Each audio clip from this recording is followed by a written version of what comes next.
الحمد لله رب العالمين والعاقبة للمتقين ولا عدوان إلا على الظالمين وأشهد أن لا إله إلا الله وحده لا شريك له ولي الصالحين وأشهد أن محمدا عبده ورسوله وصفيه من خلقه وخليله سيد الأولين والآخرين اللهم صل عليه وعلى آله وصحبه ومن اتبعهم بإحسان إلى يوم الدين أما بعد أحبابي الكرام السلام عليكم ورحمة الله وبركاته.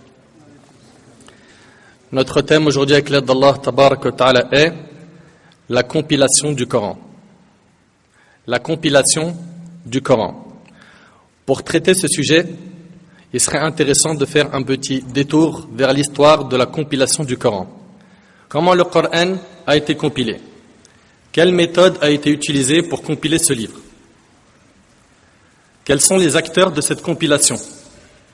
Et pour terminer, comment ce livre nous est-il parvenu? Toutes ces questions, on va essayer, Inch'Allah, de les aborder en cette heure et je demande à Allah Tabarak wa Ta'ala de bénir cette heure et de me faciliter l'exposition de cette conférence.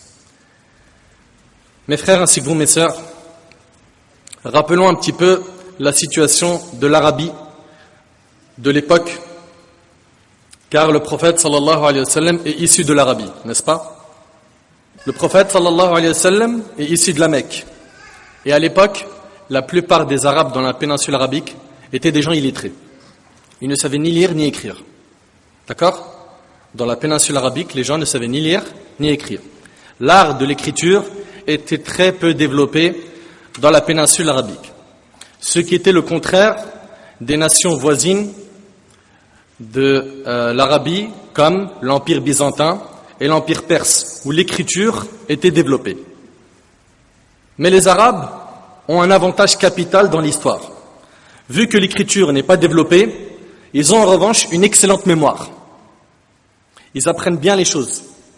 Comme ils n'ont pas les moyens d'écrire et donc de retenir par des écrits, alors ils apprenaient tout par cœur. Et subhanallah, quelqu'un qui perd un atout, il en gagne un autre. Regardez les personnes non-voyantes. Elles ont le sens du toucher très développé. Parce qu'à partir du moment où Allah subhanahu wa ta'ala ôte à quelqu'un quelque chose, il lui donne autre chose en compensation. Eh bien, par analogie ici, ou par comparaison, approximative bien entendu, les Arabes à l'époque n'avaient pas de choix pour retenir leurs événements que de se baser sur leur mémoire. Ok? Et de nos jours, malheureusement, c'est quelque chose qui s'est perdu. Aujourd'hui, on va beaucoup se concentrer sur la compréhension, mais l'apprentissage par cœur commence à disparaître. Quand on regarde nos ancêtres, rahimahumullah, ils connaissaient énormément de choses dans leur tête. Regardez par exemple quand on parle de l'imam al-Bukhari, rahimahullah, on parle de centaines de milliers de hadiths qu'il avait dans la tête. L'imam Ibn al-Qayyim, rahimahullah, il a écrit Zad al-Ma'ad dans un voyage sur une monture qui fait à peu près 5 ou 6 volumes. De sa tête. Vous imaginez? Et avec des preuves, avec un classement exceptionnel, etc. À l'époque, donc, vous avez compris que le principal support, c'était quoi? La mémoire. La mémoire. Donc le prophète, sallallahu alayhi wa sallam, il recevait la révélation de qui? De Jibril, alayhi salam. Kana ya'tihi al-wahy min Jibril. Il recevait la révélation. Il appelait certains compagnons qui étaient des scribes. C'était des compagnons qui avaient cette grande faculté, cette faveur de pouvoir écrire et lire. Et donc, eux, ils retranscrivaient ces versets. Ils le retranscrivaient sur quoi? Qui le sait? Naam. Sur des os, mais aussi des pierres tendres et d'autres supports. Vous suivez? Le prophète, alayhi salam, il reçoit des révélations de la part de son Seigneur. Il fait appel à certains compagnons qui savent écrire. Et tout ça a été retranscrit de son vivant. Et il leur disait, alayhi salatu wassalam, placez tel verset à tel endroit, dans telle sourate. Tel verset, vous le mettez ici, au milieu, etc. etc. Donc on voit tout de suite que le classement du Coran, verset par verset, vient de qui? D'Allah Jalla fi'ula. C'est clair? Très bien. Uthman, radiyallahu anhu, le troisième calife, qui justement est à l'origine des copies coraniques que l'on prétend être les premières traces écrites du Coran, racontait. Regardez ce qu'Uthman radiallahu anhu dit, ce compagnon. Il dit, lorsque plusieurs versets étaient révélés au prophète, alayhi salatu wassalam, celui-ci appelait des personnes sachant écrire et leur disait, placez ces versets dans telle sourate, celle où sont mentionnés tel et tel sujet. C'était donc précis. Vous suivez? Cette conférence, c'est pourquoi elle est très importante, parce que bi'idhnillah, après l'avoir fini, Inch'Allah, on aura bi'idhnillah fermé toutes les portes de certains mal intentionnés qui cherchent à trouver des failles au Coran. Le Coran est intouchable. Intouchable. Donc il leur disait, placez ces versets dans telle sourate, celle où sont mentionnés tel et tel sujet. Et lorsqu'un verset lui était révélé, il leur disait, placez ce verset dans telle sourate, dans laquelle sont mentionnés tel et tel sujet. Et le hadith est rapporté par Abu Daoud et Tirmidhi et d'autres. Donc l'ordre des versets est tawqifi, il vient d'Allah subhanahu wa ta'ala. Vous comprenez? Maintenant une autre question.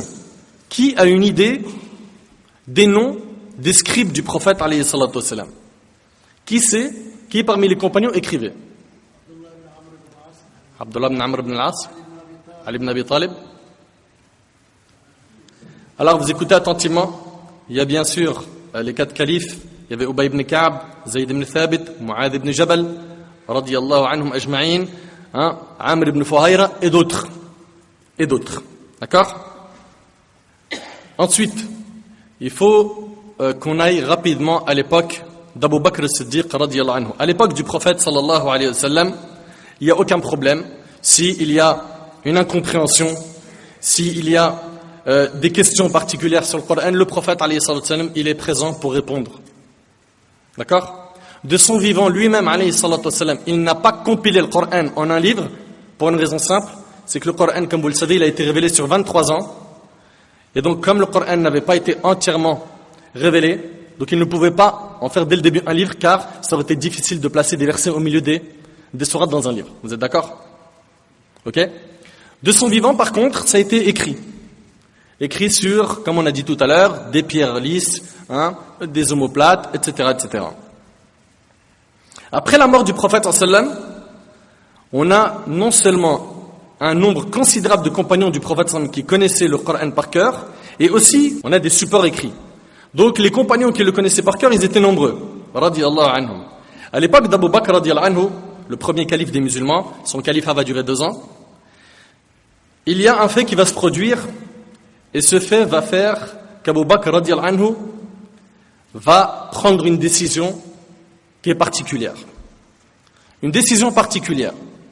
Omar radiyallahu anhu, ce noble compagnon qui plus tard, comme vous le savez, sera le 2e calife des musulmans, Omar va voir Abu Bakr et va lui dire, après avoir vu que dans la bataille de l'Yamama, que 70 compagnons sont tombés sur le front, quand il va voir que certains compagnons sont tombés martyrs, il va dire à Abu Bakr radiyallahu anhu, rattrape vite ta communauté.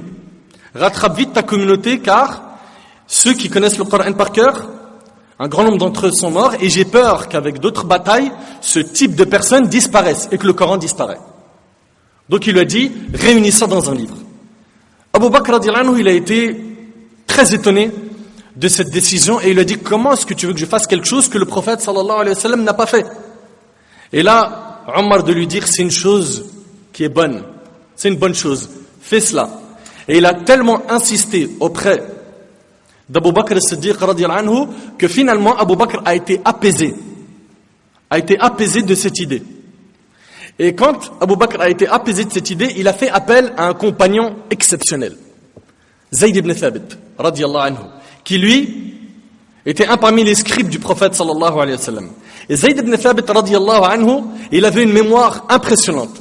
Pour vous donner une petite anecdote, il a appris l'hébreu en 2 semaines. Il a appris la langue de l'hébreu en 2 semaines, comme c'est rapporté par Abu Daoud et d'autres. Vous imaginez un petit peu? Abu Bakr radiyallahu anhu savait que cette mission-là, s'il l'a confiée à Zayd, il allait la remplir facilement. Il a fait venir Zayd ibn Thabit et il lui a fait part de la proposition d'Abu Bakr, qui finalement l'a convaincu. Et il lui a dit, compile le Coran. Compile le Coran en un livre. Vous vous imaginez, là il va compiler le livre d'Allah, il n'y a pas le droit à l'erreur. Et Abu Bakr, radiyallahu anhu, va mettre en avant certaines qualités, comme c'est dans le long hadith de Bukhari qu'on va voir juste après, Inch'Allah. il va mettre en avant certaines qualités qu'avait Zayd en lui disant tu es un jeune homme. Et il va lui dire tu es mature. Il va lui dire premièrement tu es un jeune homme. Deuxièmement tu es mature. 3, tu es éloigné de tout soupçon, les mauvais soupçons. Et quatrièmement, tu étais un parmi les scribes du prophète sallallahu alayhi wa sallam. Et il va insister auprès de Zayd jusqu'à ce que Zayd radiyallahu anhu lui-même finit par accepter. Vous suivez jusque-là? Voyons un petit peu le hadith qui nous raconte cette histoire. L'imam al-Zuhri rahimahullah relate que Ubayd ibn Sabbaq relate que Zayd ibn Thabit radiyallahu anhu raconte. Abu Bakr me fit mander après la bataille de l'Yamama. Répondant à son appel, je trouvais auprès de lui Omar ibn al-Khattab. Abu Bakr me dit, Omar est venu me voir et m'a dit, la bataille de l'Yamama a emporté beaucoup de musulmans connaissant le Coran par cœur. Et je crains que suite à la mort d'autres personnes de ce genre dans d'autres batailles, une grande partie du texte coranique disparaisse avec eux. La décision de Omar, elle est impressionnante quand même, n'est-ce pas? Subhanallah. Et là, Omar de lui dire, je pense qu'il serait bien que tu ordonnes que l'on compile le texte coranique. J'ai dit alors à Omar, comment peux-tu entreprendre une chose que le prophète n'a pas entreprise? Et là, Omar de lui dire, c'est par Allah une bonne chose. Puis il n'a cessé de m'en parler jusqu'à ce qu'Allah m'apaise sur cette idée et que je me suis mis à avoir le même avis que Omar. Zayd poursuivit, Abu Bakr me dit ensuite, pendant que Omar assis près de lui restait silencieux, tu es un jeune homme. Première qualité qu'il a mis en avant. 2, mature. 3, hors de tout soupçon. 4, et tu étais scribe de la révélation pour le prophète sallallahu alayhi wa sallam. Et regardez Abu Bakr ce qu'il va lui dire par la suite, effectue donc une recherche des versets coraniques et compile-les. Allahu Akbar. Et là Zayd de dire, par Allah, s'il m'avait demandé de déplacer une montagne, cela m'aurait paru aussi facile que ce qu'il me demandait de faire, compiler le texte coranique. Je dis donc, Zayd, comment pouvez-vous entreprendre une chose que le prophète sallallahu alayhi wa sallam n'a pas entreprise? Et là, Abu Bakr lui a dit, par Allah, c'est un bien. C'est un bien. Et il ne cessa de me le proposer jusqu'à ce qu'Allah m'apaise de la même façon dont il avait apaisé Abu Bakr et Omar sur cette idée. C'est clair pour l'instant, n'est-ce pas? Je me mis alors à chercher le texte coranique, écoutez bien, à partir de ce qui avait été écrit sur des pierres tendres, des omoplates de chameaux, des palmes de dattiers, et à partir des mémoires des hommes. À la fin, je trouvais les derniers versets de Tawbah auprès de Abu Khuzayma. Donc, par la suite, il mettra ces versets, les feuillets, donc la compilation écrite restera auprès d'Abu Bakr radiyallahu anhu jusqu'à sa mort, puis après chez Omar ibn Khattab jusqu'à sa mort, puis ils seront remis à Hafsa radiyallahu anha, la fille de qui? De Omar radiyallahu anhu, et la femme du prophète sallallahu alayhi wa sallam. Et le hadith il est rapporté par le Bukhari. Pourquoi Zayd a été choisi pour cette mission par Abu Bakr? Il a résumé cette décision en 4 points. Tu es quelqu'un de jeune, yani quelqu'un de dynamique. Tu es mature, autrement dit, on sait que tu ne prendras pas cette mission à la légère. 3, tu es irréprochable. Tu as cette conscience morale et religieuse qui t'accompagne et qui te motivera dans cette tâche et cette mission qui te sera confiée. Donc tu n'auras pas le droit à la négligence. Et 4, tu faisais partie des scribes à l'époque du prophète sallallahu alayhi wa sallam. Vous avez bien compris, la mission, elle est grande. Il ne faut pas qu'il se trompe. C'est le livre d'Allah. Qu'est-ce qu'il va faire Zayd ibn Thabit radiyallahu anhu? Il va mettre sur pied un plan exceptionnel. Premièrement, il va réunir les gens qui connaissent le Coran par cœur. D'accord? C'était, comme vous le savez, le principal support des Arabes, la mémoire. N'est-ce pas? Puis après, il va demander à ceux qui avaient des écrits de venir avec 2 témoins. Chacun il vient avec 2 témoins. C'est bon? Puis après, qu'est-ce qu'il va faire encore? Il va, radiyallahu anhu, faire appel à certains compagnons qui avaient des versions personnelles du Coran, comme Abdullah ibn Mas'ud radiyallahu anhu. Il avait sa version. D'accord? C'était à lui, c'était privé. Fait également partie de sa méthode le fait d'être épaulé par d'autres compagnons qui eux aussi maîtrisent le Coran afin de les prendre comme consultants. Et parmi eux, il y avait, comme on l'a cité tout à l'heure, Ali ibn Abi Talib, Abu Musa al-Ash'ari, Ubay ibn Ka'b et d'autres également. Et pour finir, ce qui fait partie de sa méthode, le recours à sa propre mémorisation. N'oubliez pas que Zayd ibn Thabit radiyallahu anhu connaît par cœur le Coran. Vous suivez? Et c'est ainsi que Zayd radiyallahu anhu va se lancer dans cette compilation, cette immense responsabilité qui lui a été confiée par le premier calife des musulmans, Abu Bakr as-Siddiq radiyallahu anhu. Une fois qu'il aura terminé la première version, il va la confier à Abu Bakr as-Siddiq radiyallahu anhu. Et écoutez attentivement, s'il vous plaît, c'est un point très important. Cette compilation a été faite pendant les 2 ans du califat d'Abu Bakr. Okay, parce que certains disent le Coran il a été écrit 30-40 ans après la mort du prophète sallallahu alayhi wa sallam, on n'est pas sûr de son authenticité, etc. Il a été compilé, comme on l'a dit, pendant les 2 ans du califat de qui? D'Abu Bakr radiyallahu anhu. Après la mort de ce dernier, c'est Omar radiyallahu anhu qui reçoit cette version, puis après ça sera Hafsa, comme on l'a dit tout à l'heure, et c'est rapporté par l'imam al-Bukhari. À l'époque de Omar, il n'y a pas de problème particulier, la version elle est bien conservée, il n'y a pas besoin de ressortir cette version pour un problème, il n'y a pas de souci. Mais rapidement, Omar radiyallahu anhu, après son décès, c'est Uthman radiyallahu anhu qui prend le califat, d'accord, et qui devient le gouverneur des musulmans. Uthman radiyallahu anhu, il va avoir un problème particulier pendant son époque. Ce problème-là, c'est que, pour que vous compreniez la chose, à l'époque de Nabi alayhi salatu wassalam, le Coran était lu sous plusieurs variantes. C'est-à-dire qu'il y avait l'orat Quraysh, la langue de Quraysh, sur laquelle Allah subhanahu wa ta'ala a révélé le Coran. Et Allah subhanahu wa ta'ala avait accordé une certaine souplesse aux Arabes de l'époque. Il y avait plusieurs tribus qui avaient des prononciations qui ne changeaient pas le sens du Coran, mais qui étaient légèrement différentes de la lecture de qui? De Quraysh. Par exemple, au lieu de dire Ihdina as-sirata al-mustaqim, certains disaient Ihdina az-zirata. Ihdina az-zirata. Ça change pas le sens. D'accord? Et donc, les compagnons du prophète sallam, comme vous le savez, se sont propagés un peu partout dans le monde.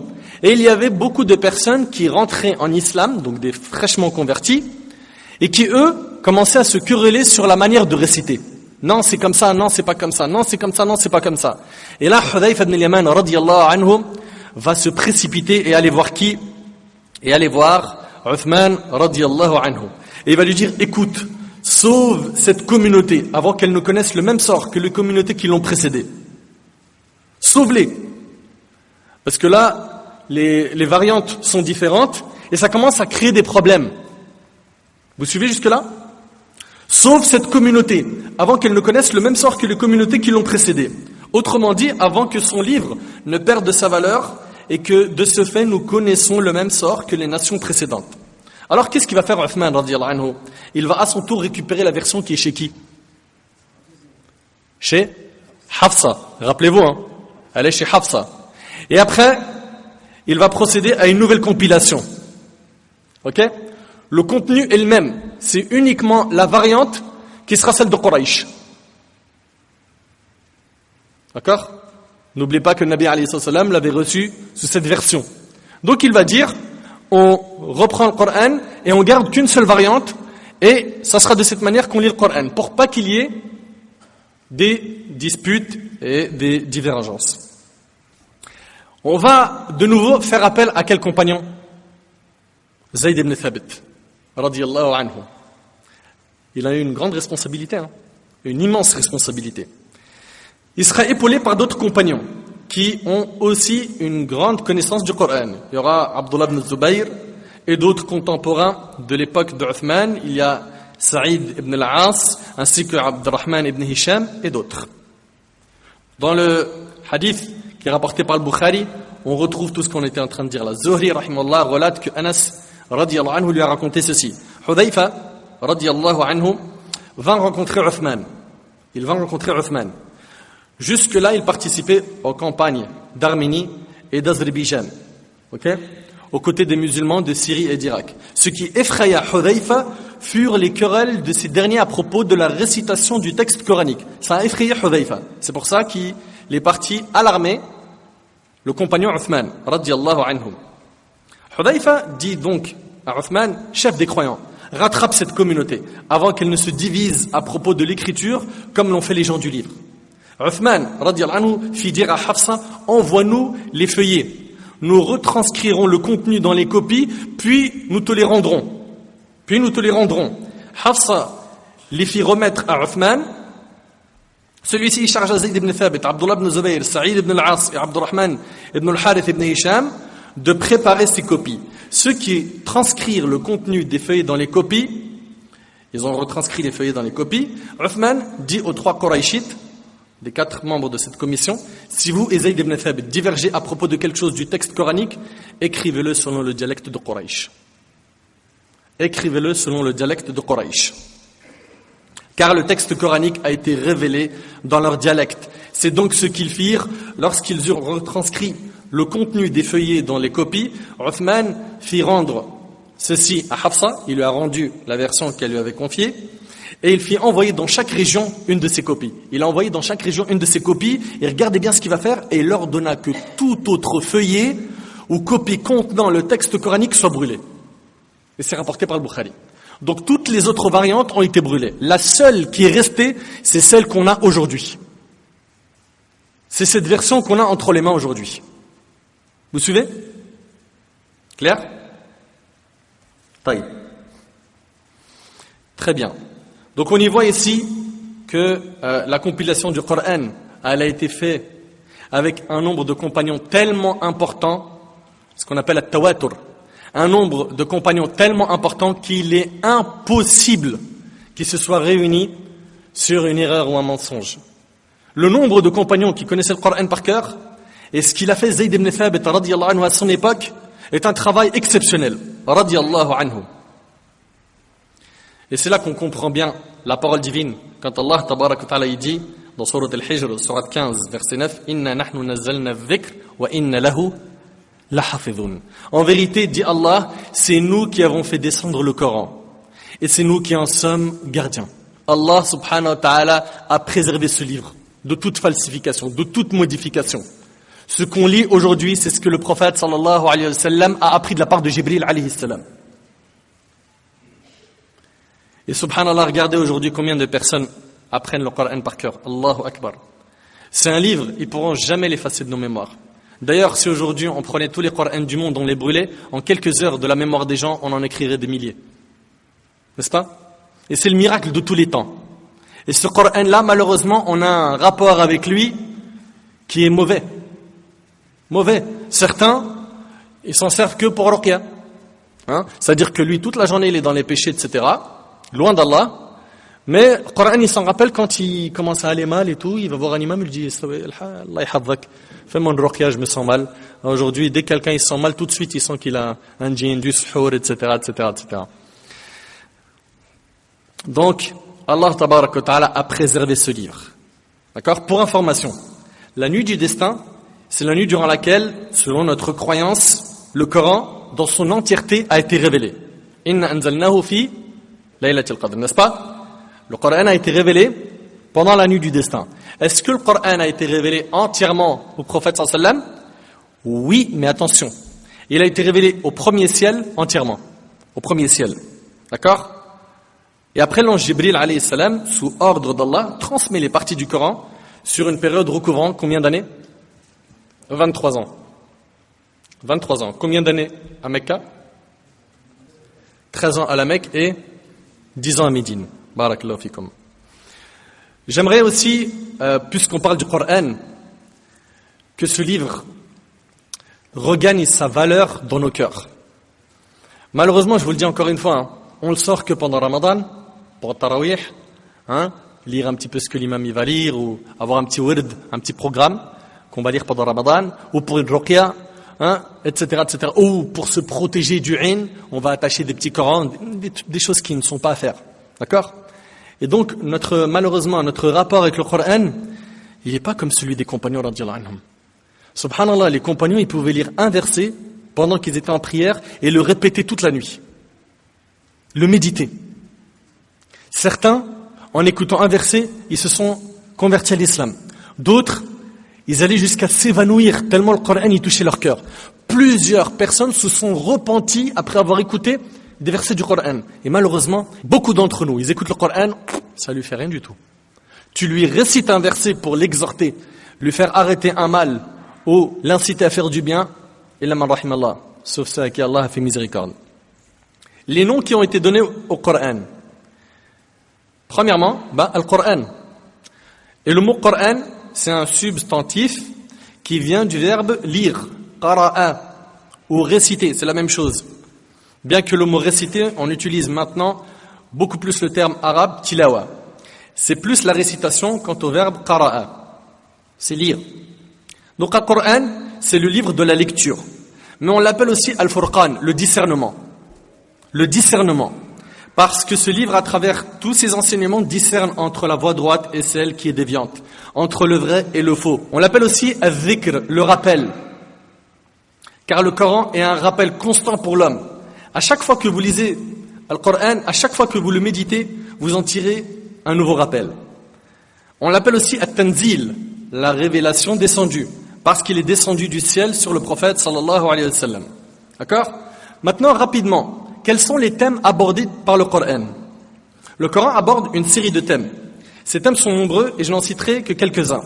Parmi les thèmes qui sont cités dans le Coran, nous avons la croyance, l'unicité, la foi en Allah, en l'au-delà, al-iman billah wal yawm al-akhir, al-iman bil ghaib, la foi au monde invisible, les anges, etc., etc. Donc c'est un des thèmes les plus importants du Coran.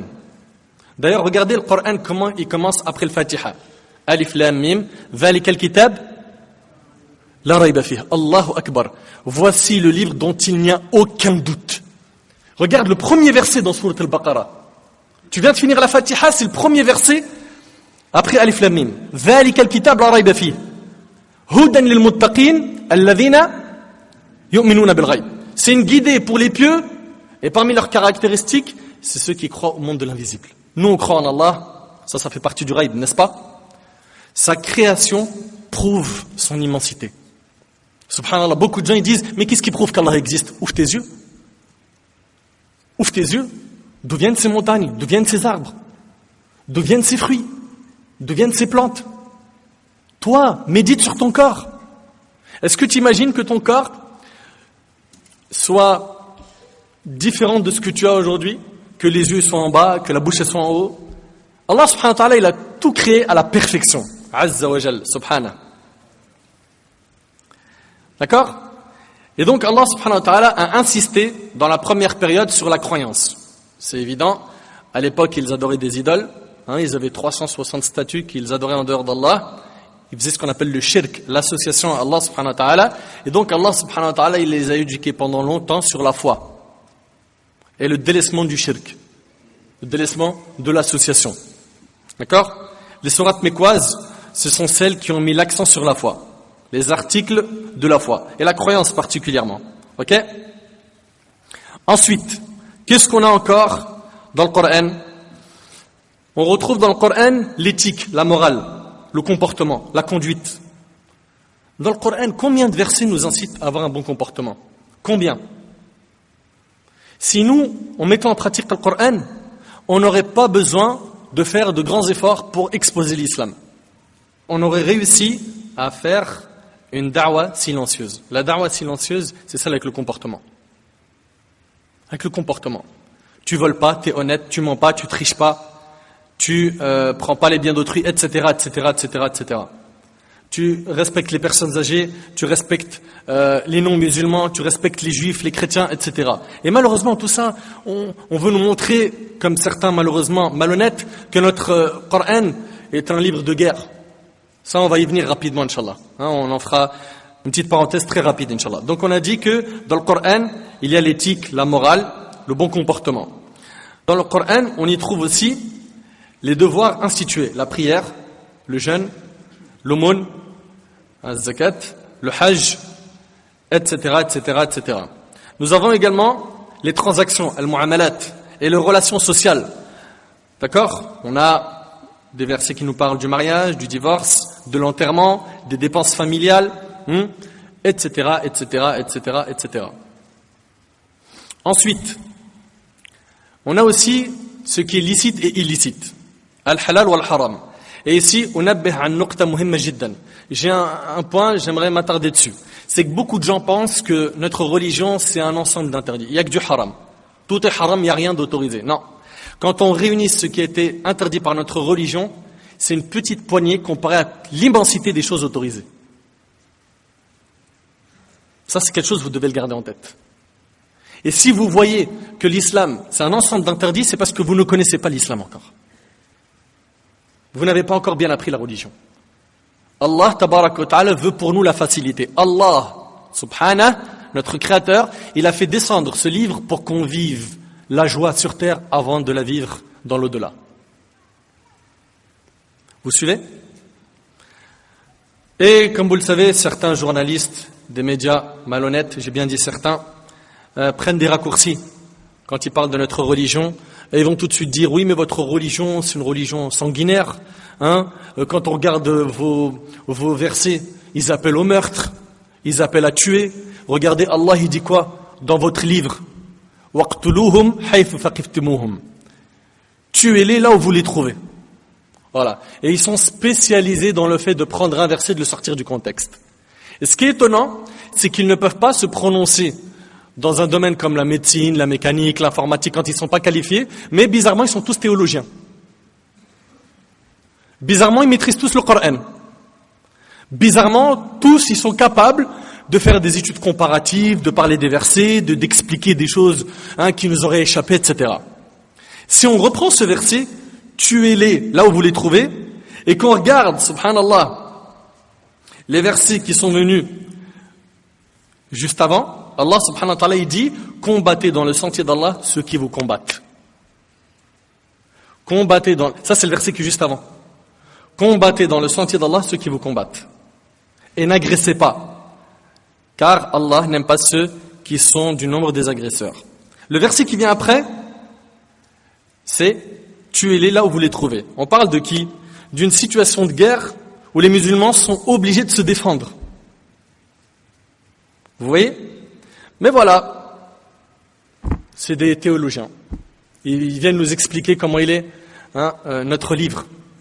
Ne vous laissez pas avoir, Allah yabarik fikum, quand vous entendez des attaques sur le Coran, al-thawabit et al-sunnah. Allah yahfadkum, faites très attention. Aujourd'hui, malheureusement, il y a des campagnes folles qui essayent de remettre en question des versets, leur interprétation. La sunna, beaucoup malheureusement, de prêcheurs, je dis bien malheureusement, sont en train de tout faire pour nous écarter de la sunna en nous mettant en doute concernant les hadiths. Pourquoi? Parce que selon eux, la seule chose qui est super authentique, c'est le Coran. Les hadiths, c'est à voir. Et quand tu enlèves les hadiths, tu fais dire au Coran ce que tu veux. N'oubliez pas que parmi les rôles de la sunna, des hadiths, c'est d'expliquer certaines choses qui ne sont pas entièrement claires. Dans le Coran, Allah subhanahu wa ta'ala dit wa aqimus salat. Priez, accomplissez la prière. Et accomplissez la prière. D'accord? Où est-ce que c'est écrit dans le Coran? Debout, inclinaison, et tu vas dire ça dans l'inclinaison, et tu vas te prosterner, tu vas t'asseoir entre les prosternations, tu vas faire un tashahhud. C'est écrit où dans le Coran ça? Ça on le retrouve dans la sunna. D'accord? Donc Allah il comme frère, faites très attention à ce qu'on ne vous fasse pas douter de nos fondements, nos sources, à savoir le livre d'Allah et la sunna du prophète sallallahu alayhi wa sallam. Mes frères ainsi que vous mes sœurs, je vais me contenter de ça incha'Allah. J'ai pas envie de faire trop long. Khayrul kalam ma qalla wa dal. Les meilleures paroles c'est celles qui sont courtes et concises, en espérant incha'Allah qu'on a pu, par la permission d'Allah azza wa jal, vous envoyer des jets d'informations, des jets. Après à vous d'apprendre un peu plus, d'étudier, de vous inscrire dans des endroits pour évoluer spirituellement. Et si vous apprenez pas, sachez que vous allez reculer. Il n'y a pas de stagnation dans notre religion. Il n'y a pas de point mort. C'est soit t'avances, soit shaitan, t'inquiète pas, il a du boulot pour toi. Qu'Allah subhanahu wa ta'ala nous accorde une bonne compréhension de sa religion. As'Allah tabarak wa ta'ala an yanfa'ani bima qultu wa yanfa'akum bima sami'tum. Hadha ma a'lam wallahu azza wa jalla a'la wa a'lam. Subhanakallahumma bihamdik ashhadu an la ilaha illa ant astaghfiruka wa atubu ilaik. Jazakumullahu khair. Wassalamu alaykum wa rahmatullahi.